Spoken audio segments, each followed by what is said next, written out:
Satyabama Institute of Science and Technology, Chennai and Sri Perimbadu. மகளிர் இட ஒதுக்கீடு சட்டம் அமலுக்கு வந்ததாக அரசிதழில் வெளியிடப்பட்டிருக்கிறது. முக்கிய செய்தியாக பார்த்து வருகிறோம். மேலும் தகவலை செய்தியாளர் ரமேஷ்குமார் வழங்கிட கேட்கலாம். ரமேஷ்குமார் வணக்கம். முழு தகவல்களையும் சொல்லுங்க. பெண்களுக்கான 33% இடஒதுக்கீடு சட்டம் நடைமுறைக்கு வந்திருப்பதாக மத்திய அரசு அறிவித்திருக்கிறது. 2023ஆம் ஆண்டு நாடாளுமன்ற, மக்களவை மற்றும் சட்டமன்றங்களில் பெண்களுக்கு 33% இடஒதுக்கீடு வழங்க வகை செய்யும் ஒரு சட்டத்தை மத்திய அரசு இயற்றியிருந்தது.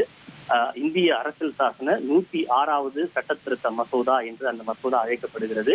அந்த மசோதா நாரி சக்தி பந்தன் அதிநியம் என்று மத்திய அரசு பெயர் வைத்திருக்கிறது. இந்த சட்டம் இயற்றப்பட்டு 2 ஆண்டுகள் ஆன பிறகும் கூட அது நடைமுறைக்கு வரவில்லை. இந்த சூழ்நிலையில் தான் நேற்று முதல் அது நாடு முழுவதும் நடைமுறைக்கு வந்திருப்பதாக மத்திய அரசு அரசிதழில் வெளியிட்டிருக்கிறது. இந்த மகளிர் இடஒதுக்கீடை 2029 மக்களவை தேர்தலின் போதே நடைமுறைப்படுத்த வகை செய்ய ஏதுவாக இதில் ஒரு சட்ட திருத்தம் ஒன்றை மத்திய அரசு கொண்டு வந்து அது தொடர்பான மசோதா மக்களவையில் விவாதம் நடைபெற்று வரக்கூடிய சூழ்நிலையில் மத்திய அரசு இந்த அறிவிப்பை வெளியிட்டிருப்பது பல்வேறு கேள்விகளையும் எழுப்பியிருக்கிறது. காங்கிரஸ் கட்சி இதனை ஒரு புதிதாக இருப்பதாகவும் குழப்பமாக இருப்பதாகவும் அபத்தமானது என்கிற விமர்சனத்தை முன்வைத்திருக்கிறது. இந்த சூழ்நிலையில் தான் இந்த பெண்களுக்கான 33% இடஒதுக்கீடு நேற்று முதல் நடைமுறைக்கு வந்திருப்பதாக மத்திய அரசு அரசிதழில் அதிகாரப்பூர்வமாக அறிவித்திருக்கிறது. இந்த சட்டம் நடைமுறைக்கு வந்தாலும் பெண்களுக்கான இடஒதுக்கீடு என்பது உடனடியாக நடைமுறைக்கு வராது. ஏனென்றால் இந்த சட்டத்திலேயே என்ன சொல்லப்பட்டிருக்கிறது என்றால், பெண்களுக்கான 33% இடஒதுக்கீடு என்பது தொகுதி மறுவரை செய்யப்பட்ட பிறகு 2026க்கு பிறகு நடைபெறுகின்ற முதல் மக்கள் தொகை கணக்கெடுப்புக்கு பிறகுதான் இது நடைமுறைக்கு வரும் என்று தெரிவிக்கப்பட்டிருக்கிறது. எனவே இந்த சட்டம் நடைமுறைக்கு வந்தாலும் இந்த இடஒதுக்கீடு என்பது பெண்களுக்கான இடஒதுக்கீடு உடனடியாக நடைமுறைக்கு வராது.